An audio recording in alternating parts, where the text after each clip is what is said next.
শোনা চলে আয়। ও খাবার বাড়ছো? বাড়া হয়ে গেছে, তোমার ভাত বাড়া হয়ে গেছে, তুমি চলে এসো। ও আচ্ছা, তা বলো কি কি হয়েছে আজকে নাও, দেখো কি কি রান্না করেছি আজকে দেখো। ও আচ্ছা দেখো। এই যে সাদা ভাত, হ্যাঁ। তোমার জন্য আমলকি সেদ্ধ আছেই, হুম। সিম আলু আর ইয়ে দিয়ে পেঁয়াজ কলি দিয়ে ভেজেছি, গাছের পুঁই শাক, আমাদের বাড়ির গাছের পুঁই শাক, সেইটা চচ্চড়ি করেছি, হলো।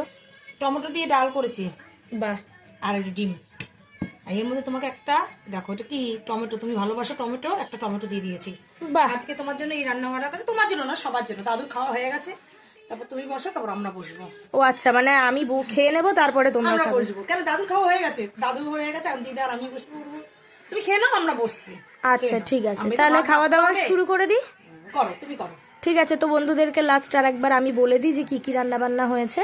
তা ঠিক আছে বন্ধুরা, দেখতেই পাচ্ছেন, আবার আরেকবার বলে দিই, এখানে হয়েছে ঝরঝরে গরম ভাত, আমলকি সিদ্ধ, প্রতিদিনের মতো এটা আমি প্রতিদিনই খাই।